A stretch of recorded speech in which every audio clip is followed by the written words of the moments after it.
Hi, everyone, and welcome to the very first episode of our podcast, a space where we pull back the curtain on what it's really like to work in product. I'm Anamarija, a product leader who's spent the last few years building, launching, and sometimes learning the hard way. And alongside me is my co host, someone I'm really excited to kick things off with, Jeff Callan. Now, Jeff isn't just a seasoned product manager, he's someone who's seen the job from all angles: corporate, startup, chaos, clarity. And most importantly, he's someone who tells it like it is. Today, we're diving into the stuff that no one really prepares you for in this role: the awkward moments, the invisible work, the pressure to just figure it out, and all the things that they don't put in the job description. So if you're a PM thinking of becoming one or just trying to understand why your PM is constantly saying it depends, this one is for you. So let's jump in. Jeff, take us back. How did you first get into product management? Thanks, Anna Maria. Um, I was a salesperson coming out of college, and did a lot of software sales at the time. And I was very frequently, we were doing some custom development projects, and I started to get pulled in more and more into that side of the business of figuring out what the customers needed and then trying to deliver a solution for that. And I think I just kind of slipped into, without knowing it, more and more of a product role. I was really, I was figuring out requirements. I was helping to provide feedback between the customer and the development team. And before I knew it, I wasn't just a salesperson anymore. I was really doing product management work, even if my title was still sales. Um, as I went down that path further, I realized that I really liked the creative side, the problem solving side of that. And then I went back to school, got an MBA. When I came out of school, I actually started looking for product management roles because I felt that that was a better fit for the type of work that I wanted to do. Nice, nice. Well, this makes so much sense because my first job, while I was in school actually, was a sales representative. And I was really good, even though I just started like your first job. I think very early on, I really liked it. I guess, as you mentioned, because you're talking a lot with customers, so you're actually there in the trenches. You're very close to your customers, and you see the feedback. You get it immediately. And that was always the most important and most exciting part for me. And I'm always using that experience in my work today. I think it's very valuable. So it's very like interesting to me that you also started that way. But yeah, when did you realize this role was not exactly you thought it would be?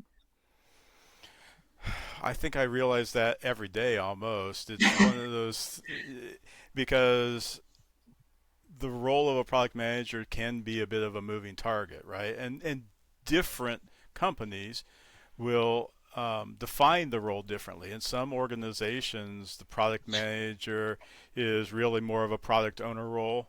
In others, it slides more into the product marketing side. I tend to take a more traditional view that the product manager is the hub of a wheel and that communicates with all the stakeholders. So I'm talking to a customer, my mom, and I'm trying to understand the pain point that she might have, and then I'm swiveling in my chair and I'm talking to the developers and trying to translate the pain point into user stories that they can actually gives them something that they can build. And then I'm talking to the marketing team and I'm telling them, here's the value prop. This is what we're trying to build, and this is how you communicate the value proposition back to that customer. And along the way, you're talking with sales, you're talking with support teams, you're talking with legal about terms and conditions or data privacy. And so a lot. What I think didn't realize at first was that there were so many different definitions of what a product manager is supposed to do. So again, I've landed on that hub of the wheel approach, but I know that that's not necessarily how every product manager's workday goes. Yeah, that's so true. I feel like that also. I remember while I was just starting up, I had like my role models and felt like that's the right thing to go. But when I started to actually work and seeing my colleagues, I felt that either I'm doing something wrong or they are doing something wrong. I wasn't really sure what's going on. And then I was just trying to see, okay, they're doing this differently. What are the, results of that? So I would do things that I think are the best. So let's see that results. And then in the end, you realize there's no right way. There are like good practices that you can use. But mostly, I think you can use your experience in something specific, and you learn every day like in any other job, and you should like always keep that in mind and do your best. But thinking of that, like what's a daily challenge most product managers, in your opinion, aren't prepared of for? Um, Trying to manage conflict without creating conflict. Um, when you're at the hub, right? These people in different organizations have different perspectives. Their KPIs are different. Their bonuses, if they're getting bonuses, might be tied to completely different structures. And you're in the middle, and you're trying to navigate those potential conflicts without accelerating them and without actually amplifying them.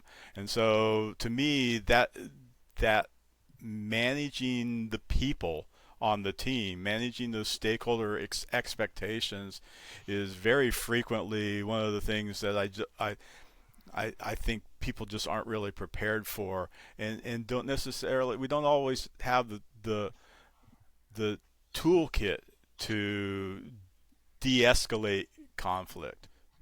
Yeah, that's true. I think that's such an excellent answer. I think that goes for other roles as well. But this one, as you said, you're in this hub and you're like this translator and in the center of many other teams or other roles. Creating a conflict is just a disaster, especially while trying to work a conflict already. And that really like goes in my other question is what's the hardest soft skill to learn on the job? Um, I mean, I think everybody is born with some level of empathy, but when you're a product manager, you really have to have that on steroids, because you are the voice of the customer, and being able to understand different perspectives. It helps with that de-escalation, uh, because you're able to put yourself in the shoes of the marketing team or the devs or the support teams, but also you need that to understand the customer side of things too, and to be Mm. able to it's not just about shipping features. It's about making people's lives better with the things that you do. Yeah, Is that? yeah, and I you mean, just have you had an experience like that? oh yeah, definitely. And I would definitely say that is the most common mistake PM does, is kind of figuring out how to, okay, translate this business need into a feature and not listening to users or other way around, just listening to users, let alone if happens that you're listening to just small portion of users and you think, oh yeah, this will like make everything better. I had an experience where um, managers that I worked with were so loud about it that we need to work on these B2B features that we totally neglected other parts of the app, and it was a disaster, obviously. So it's really hard to navigate all of these things, and you really need to.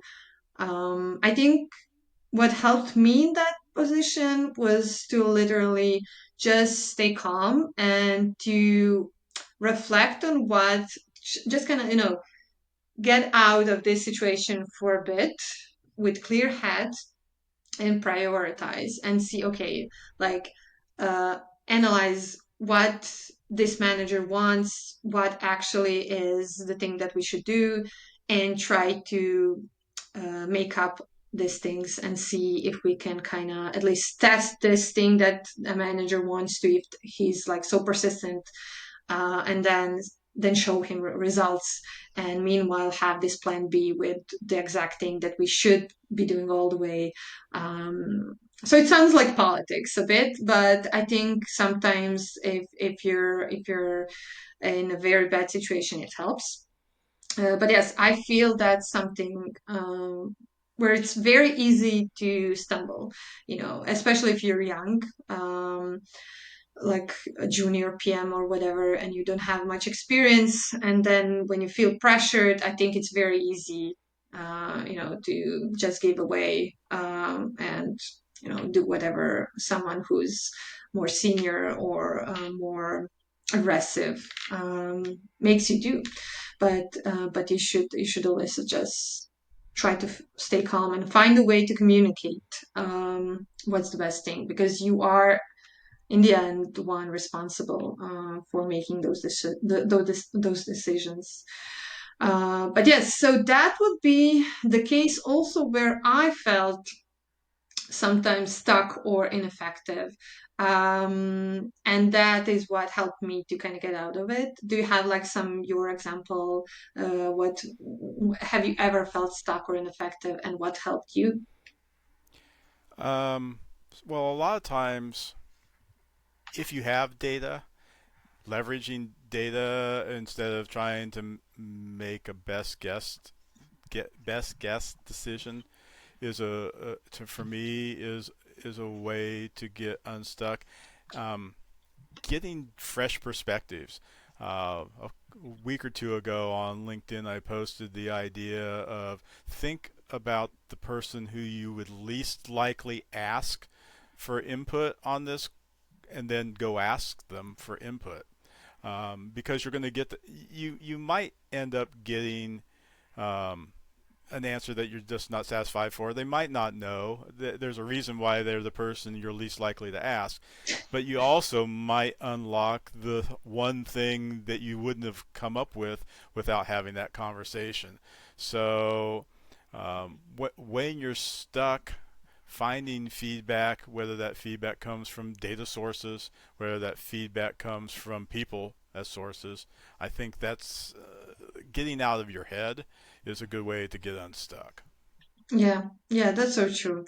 I think while I'm reflecting on whenever I felt stuck, not always the same thing helped, right? So sometimes it was talking with someone, even though, as you said, you're maybe not on the same level of thinking usually. Or maybe that person is not even a product manager or something close to it. That sometimes helped. Um, Sometimes helped like just going for a walk, honestly, just going for a walk around the block and thinking about something else, maybe even listening to some music, take a break of this problem particularly, and just, do something else, occupy your mind with something else. And then it just hits you, I should have done this, and you think of something, at least not maybe the exact solution, but something which is very close, and it gets like an avalanche, right? Just a little pebble that turns into like a big ball, and this ball is actually the right solution. That Um, that's such a great suggestion. I was thinking almost exactly the same thing. Sometimes when I'm completely overwhelmed, rather than try and figure out where to start, the best thing to do is to walk around the block, clear your head, and then come back at it with a fresh approach, a fresh mindset, and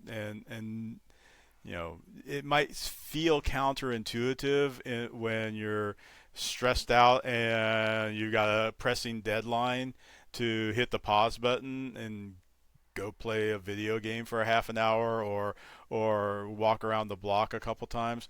But getting that reset in is a good way to come back at it fresh. And a lot of times I'm reading a book right now called Idea Flow, and I wish I could remember the author's name, but the book is Idea Flow, and that's one of the things that they talk about is kind of getting into a fresh context, taking a pause, because it's when your mind is relaxing a little bit that the solutions frequently surface. Yeah, which totally makes sense, right? And I'm very glad when I see that in someone else, like my colleague. I see like a developer just stuck on this, bug or something like that, and he's like, I can't figure it out, and I'm like, just go for a coffee with me, go for a walk with me or something like that. And he's like, no, no, no, I need to take care of this. It's really bugging me. I have been over this, for hours, days, and I can't figure it out. Like, just trust me. And then they're like, yeah, yeah, I should have done it sooner. And I was like, yeah, that happened to me. Someone told me that. I listened because I had no other option. I wanted to stay locked in with my computer and just look at it, but that was just wasting my time. After some point, I didn't do much progress, so it was best just to remove myself from the problem. And then yes, maybe the solution didn't come right away, but I had some time to rest and to have more energy to find the right solution. So yeah, Right. let's go and try to do a game of sorts. I would like to throw out some phrases and like you to give me your one sentence reaction or advice. These phrases are very common in product management, but I'm sure that a lot of other roles around working with product manager would know about them. And I'm pretty sure that if we would have like other roles here, such as designers or some other stakeholders or developers, they would have a different reaction. But for now, we're gonna just do the two of us, product managers, and see what we feel about. So the first phrase or the first point would be roadmaps. Oh my. The essential deliverable. Um, I tend to try and do what I call a now, soon, later, or now, soon, future type of a roadmap, where the work in progress is in the now lane. The things that you're queuing up for the next iteration are in the soon, and then a whole bunch of things that we haven't necessarily fully assessed end up in that later lane, and it's valuable because. It's a view that you can share more broadly. Most groups in an organization don't necessarily need to know the level of detail that you might have, that you might be communicating with a dev team. You know, uh, a work a backlog is not a roadmap, but I see a Exactly. lot of times those being um, used interchangeably. So I know that wasn't a sentence though. Yeah, but this was so incredibly valuable. I think that you summed it up as much as you could, what a roadmap should be and what are like some very common misconceptions about roadmaps. My first thought was a unicorn, and exactly because of what you just said, is because I think it's a lot of people using roadmaps don't fully understand what a roadmap is here for, and that it doesn't have to be this one file. It can be you can have like multiple versions for each team or each audience, I would say. And also one manager that I worked with, he said it's a living thing, so it's not dead. We're changing it, we're optimizing it, and so on and so on. So yeah, I think you pretty much summed it up as much as you could, because it's a very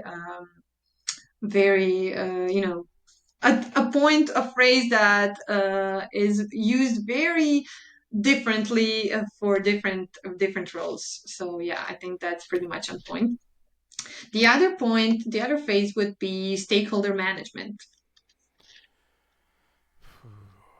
Oh, that They just keep getting harder and harder. yeah. Um, So what do you think, like, about polit- generally, like, PMs and stakeholder management?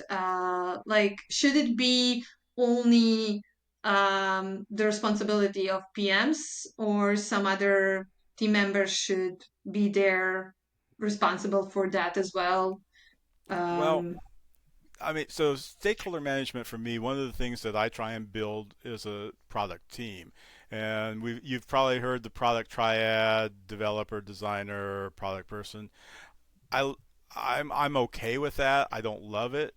Uh, but what I tend to try and build is a product team that includes representation from these different stakeholder groups, because that for me is a primary way of doing stakeholder management, because the most important people are going to be in the room when we're making the most important decisions as a team. And so I'll usually set up a product team, have some kind of a regular cadence of a meeting, usually weekly, but not always weekly. And then that to me is one of the best ways to create that information flow, because you're the hub, but you're also the communication hub. So you're the one that's broadcasting what people need to know to those different groups. And one of the best ways to do that is having a product team for stakeholder management. yeah, yeah, I concur. Yeah.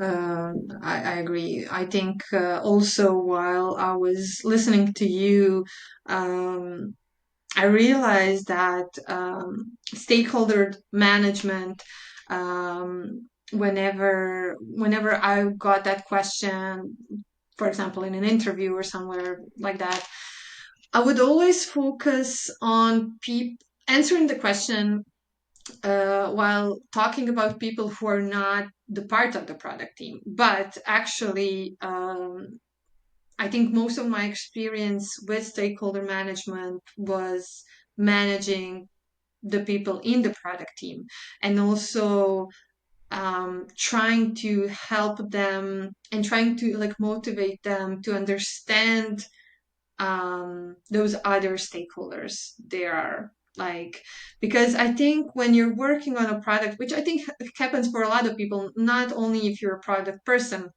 but whatever you do, you kind of go so deep inside of your expertise, whatever it is, that you kind of forget there's like a lot of other people that you need to work with. So you're building a product for someone who's maybe not tech savvy, but you're so deep in and you totally forget that you're probably like in top 10% of this expertise in the world maybe, and Right. those people are not even like in top 89%, so they are Right. not even close and they don't understand you. And that you too, even though product managers are mostly there to help you with that, that you too also have to understand and think about those people, whether they're your users or other managers or C-level management, whoever they are, that you need to like understand them when you're like having these conversations. So yeah.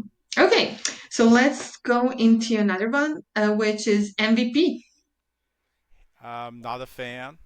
Um, I and I'll I'm explain Jeff. I'm why. not a fan of MVP. Yep. I'll let me explain why though.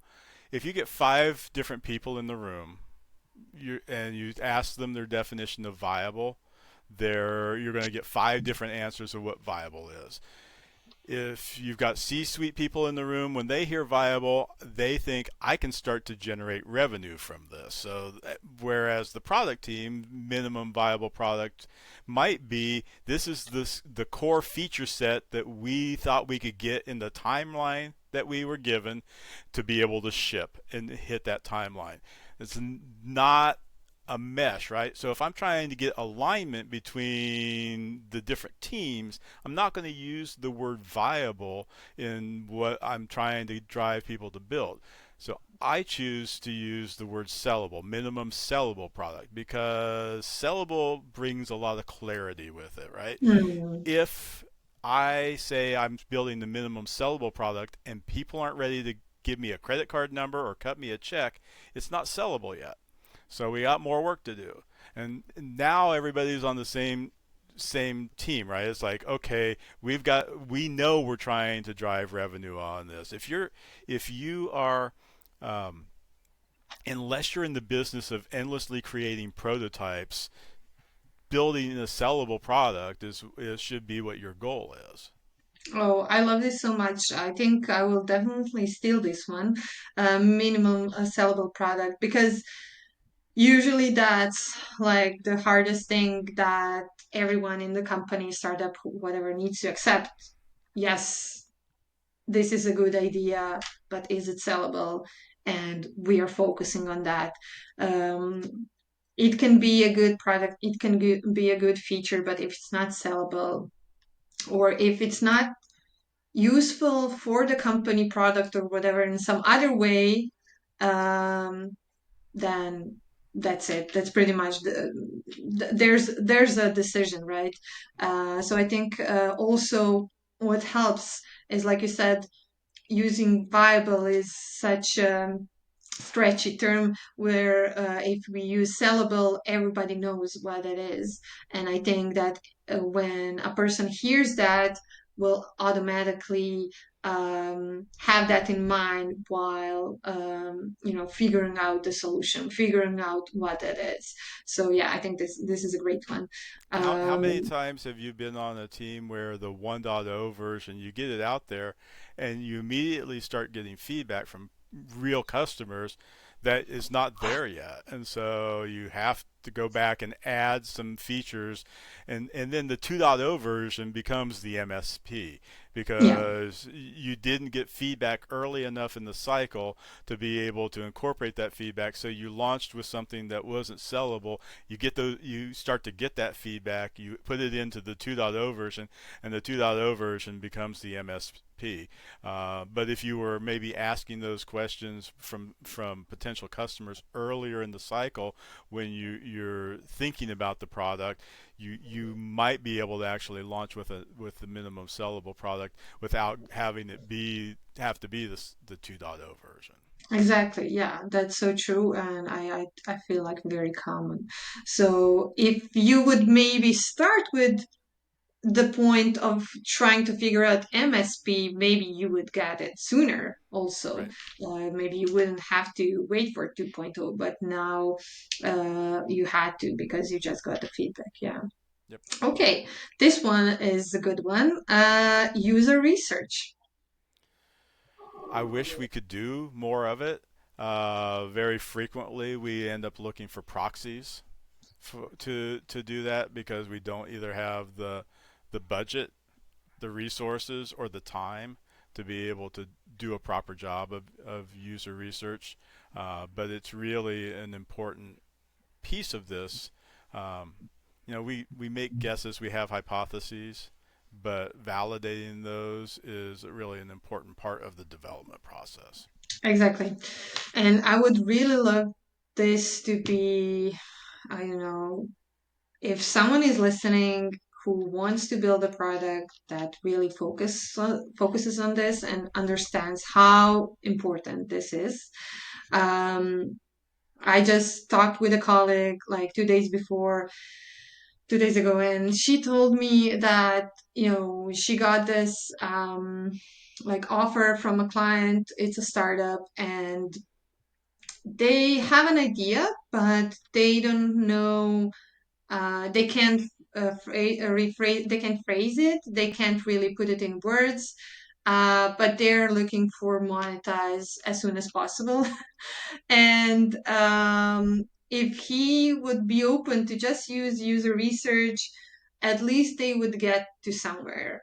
But if not, I don't really believe that you can work with that type of approach, because yes, everybody wants to monetize everything they are doing as fast as possible, but as fast as possible is not avoiding this very important like points in this process, and can be very costly actually not to do them. And yeah, that can be like a total disaster. I love Um, that point because it's market research, user research. One of the very first things that you should really be doing is not jumping to start to build, but validating that anybody gives a shit about the thing that you're trying to build, right? exactly, exactly. If there's no user demand for it, or if there's user demand, but you're competing with a free product, you might not be able to build it profitably. If it, so, understanding the user research, but also understanding, okay, yeah, they feel this pain point, but very few people actually will live with a pain point without trying to do something to resolve that. So what are they doing today to resolve that pain point? Because that's what you're competing against. And if it's, if you're trying to build a grocery shopping app, you're competing with pencil and paper. And how are you going to be better than virtually free? I mean, you might be able to upload or pull in store maps and be able to sort the list so that it's in the order of my travel path through the store, so I don't have to double back because I forgot to pick up some coffee when I went past that aisle. I mean, there's things that you can do, but Yeah, so you have to understand the user needs, the user research, and it's, to your point, saves a lot. You can save a lot of wasted development time building something that ultimately nobody cares enough or aren't willing to pay what it costs you to deliver the solution. which we have to like enhance. Is It's a pretty common thing that happens very often, more often than you're successful in it, which is fair game, valid. You have to go through that process if you're just a beginner, fresh developer making a product, whatever. Just this is your first startup, and you have to be aware that you're going to fail probably multiple times before you hit it right. um, it's just avoiding user research will probably not going to get you far, no matter your idea and how smart you are, or rich. So yeah, I would always advise to do so. And you gave like an excellent point. Like you just have to find out, are you solving the problem of a person that it's not already solved better, and would they pay for it? So that's pretty much it. But yes, the next one is saying no. Um, the most important thing, being able to confidently say no, means that you have your priorities in order. If you're not able to say no, then I wonder whether or not you understand your North Star, your big picture priorities, because when you do, no becomes an easier thing to say because you can look and say, this isn't on the critical path to the thing that's most important or the three things that are most important. And so and maybe it's not no, maybe it's just not now, but you still have to be able to say, we can't we can't do that and also accomplish these five other things that we've already decided were a higher priority. Yeah, exactly. And it goes without saying that that will happen not only with your senior manager or maybe even CEO, but also other parts of the team, other team members, right? Um, I think that it's very common that when you just start off, you finished college, you don't have any experience, maybe you're just that kind of person also. It's hard for you to say no, and then you feel guilty, you feel bad. But after a while, you realize that it's not something that you have to think about it that much, right? It's not an emotional thing. It's just like part of your responsibility. Honestly, I was always saying, to everyone that I was talking with, if they, if I see they're not, they don't understand why I'm saying no at this point. Um, After giving arguments why, obviously I'm always explaining why we're not going to do that now. So, like I said, maybe not now, but later.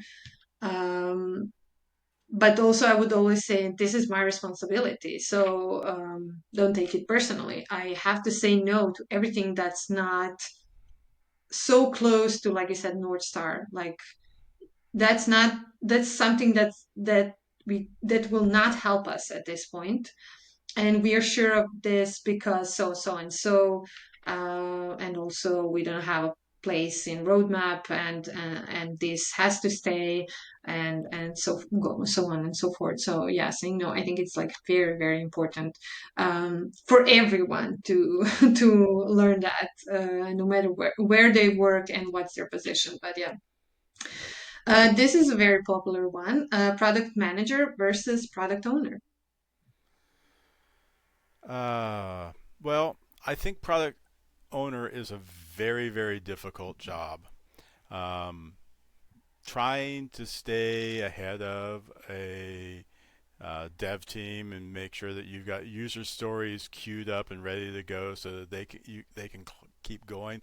You know, if you've got 4 or 5 developers, it's very expensive if they're sitting idle for a while. So when I say all this, I'm not trying to downplay the product owner role, um, but they are very different roles. Because a product owner is very much focused on shipping features, whereas a product manager hopefully is thinking more strategically to make sure that the features that are getting built are the right ones. And so I see the product manager role being more strategic, whereas the product owner role is more about execution. I don't know. What do you think? Yeah, exactly. I would say product owners are more like operational role, more of execution, like you said, more on what's next and what is in the backlog. And then product manager is something that comes before even that backlog and moves moves forward to kind of always um, stay on top of the strategy and fill this backlog with product owner. But like steering the ship while product owner is thinking about, do we have enough fuel, do we have enough men, what are we even carrying with us, and stuff like that, while product manager is more focused on where are we going, when are we going to be there, and why, most importantly, why are we going there, Right. what are we going to get when we get there, or what are we expecting to get there, and if we need to change the, you know steer the ship other way. So Right. That's a I great think point. that's kind of the difference, but I think they're both very important. It is very hard if you're asked to be both in one person. I did that. It's very hard, but I guess the market is sometimes very uh, not understanding towards both roles or either roles, if I'm honest. So you get up doing both of these things. The only thing I can say that it's good for you if you're doing that is that you will get much more experience Right. if you're doing both. Yeah. But it's not preferable, and I Super would, hard job. It's yeah, just exactly.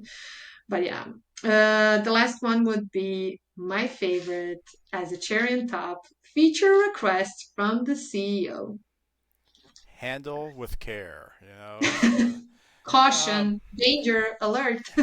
yeah. I mean, learn the sentence. Help me to understand why this is a priority. Also, learn the sentence. Which one of these things should come off of the list so that we can make this a top priority?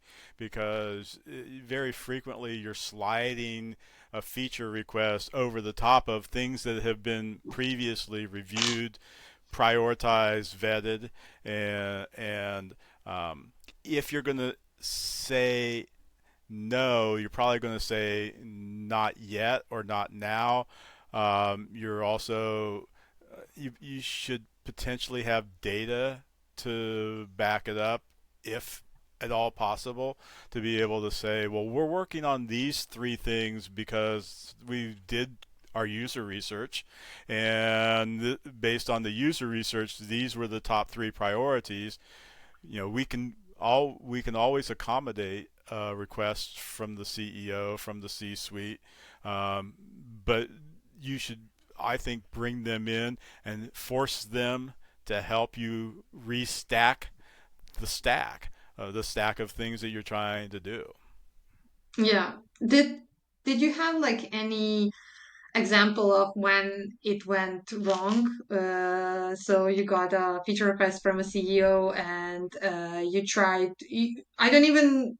You didn't have to say no, but something escalated in the process or at that point of him asking. Um, I'll give you without naming names, I'll give you the worst one, which was basically I'd been working on a product with my team for the better part of a year when some leadership came and said, basically wanted to reconceptualize the whole product and change it from the ground up. And I'm like, that's if you understand what we're trying to accomplish here, that's not it.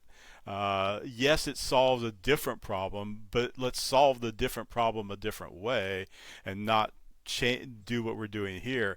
And finally, I basically had to say, unless you want to the leadership, I still don't believe I had the guts to say this, unless you are going to show up in the meetings and force us to do this, if I'm running the meetings, we're going to build my product. We're not going to build this product, and that kind of shut it down. I basically said, I know I have a great job. I know that because there's a lot of people who want to do my job for me, including you. And unless you want to do my job, which means showing up for these meetings and prioritizing the work, we're going to prioritize the work that I think is most important. Yeah, yeah, and that's a fair play because in the end, I always say if you wanted to hire me and you hired me and you told me before you hired me, I want you because you're this, this, and this, and now I'm doing that, and now you don't like it. It's who is in the wrong here? Like what's going on? So yeah, I think that's very flammable Right. thing. Features from the CEO, To your point, and they're paying you to think about this 7 by exactly, 24, 365, exactly, and exactly. you And you have should. the experience, and you Right. have been doing that, and everything, and everything is going as it should be. You're having your ups and downs, but which is normal. Doesn't matter. It doesn't mean that you're doing a bad job. Uh, but still, they really want to do your job. What helped me is, which is not always the case that you can do, but if someone somehow you can meet the person behind that CEO, so meet him, meet her, really try to understand what drives that person, then I think it's easier to talk with them, to reason with them. And that's what helped me with, like, I would say that's if it escalates, right? It's a fire, but maybe you can even not not go that far, right? But if it escalates, then it's a fire. Then I always say this is like a fire that you need to, simmer down gently. Sometimes that's not a possibility, and you have to go as you did, which you correctly said. It's like the worst option that you can have. That at some point you have to say, okay, let me do my job, okay. Right. But yeah, it's a very flammable thing, I would say, and hopefully, if PMs are listening to this, they don't have this bad experiences. But Hopefully. I have to say, I think at one point they will have an experience with it. So Yes. let's just hope it's going to be a good one. So the last question I would ask you is, if you could give your younger PM self one piece of advice, what would it be? It's going to be okay.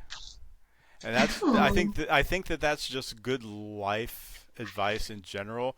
It's we tend to survive 100% of our bad days up until the day that we don't anymore, right? And so if you realize that the sun's going to come up tomorrow, that all these things that you think are important in the moment, how many of them, looking back, did I care about 5 years later, 10 years later, now? It's a very small amount.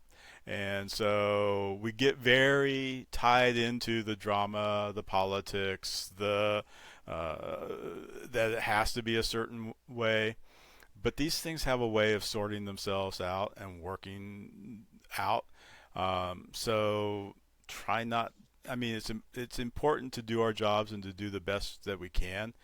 Um, but give yourself a little bit of forgiveness if it doesn't go exactly the way you had planned, and know that in the big picture, chances are good that it's less important and essential than you're making it feel like in the moment. yes, that's a very, very good advice, I think, for everyone. Like I said, I feel like somehow, like, the main reason I actually wanted to start a podcast with you is exactly this, because you helped me with so many times with when I was in a pickle, and then you would kind of be this, savior, who would help me to kind of make me feel, I would say, you know wake wake up, some you would wake up something in me. You would make me realize who I am actually. Maybe I forgot at this point, and to kind of, calm myself down, and remember what is actually happening. Which I really love, like these memes that go over the internet, is like, why do I feel like a lion is chasing me, like, so stressfully, and I'm just a corporate girl sending emails, which is, I think, great, uh, great description of what we feel like. We feel like we're in a life danger. We're actually not, and this everything's gonna be okay. Like, you're just doing a job. Yeah, uh, try do your job, like, very, very good, as best as you can, especially if you're passionate about it. If you're not and you feel you should go the other way, try to go other way. You don't have to be stuck in this, but if you really love your job and you're good at it, you will have your bad moments, days, weeks, months, whatever. Right. Um, and just, remember you're just a person, and that if you're trying, and if you're trying to learn every day, you're on a good path, no matter what's happening at this moment. So yeah, I think that's like a very, very good advice, especially for the end of our first episode. And yes, that would be the end of our first episode of what no one tells you about being a product manager. If you're listening and nodding along or even wincing a little, that probably means we hit the right notes. If there's one thing to take away today, it's this: being a PM isn't about having all the answers. It's about being brave enough to ask the right questions, even when it's uncomfortable. Unfortunately, that's our job. So we're not always very loved role in a company, but very necessary one. I think you would, Jeff, agree with me. 100%. Yeah, 100%. yeah.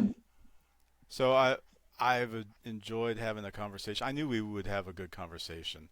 I think that we want to invite people who might have made it all the way to the end of episode one to check us out on LinkedIn. And if they're interested, they can also take a look at my book, What Makes Great Products Great. Other than that, do we have any other agenda items for today? No, that's pretty much it. We've got more episodes coming soon, packed with stories and strategies and straight up honesty from people deep in the trenches of product work. So if you like this conversation, hit follow, share it with a fellow PM, and leave us a quick review. It helps. And yes, hopefully, if you stay until the end, as Jeff said, thank you so much for listening to us. And let us know, give us some feedback. Also, if you have like any questions or any topics that you would like for us to cover, especially Jeff with his experience, just let us know. We would be very happy to help with that. So yeah, that's pretty much it. Have a lovely day or evening wherever you are listening to us, and that's it.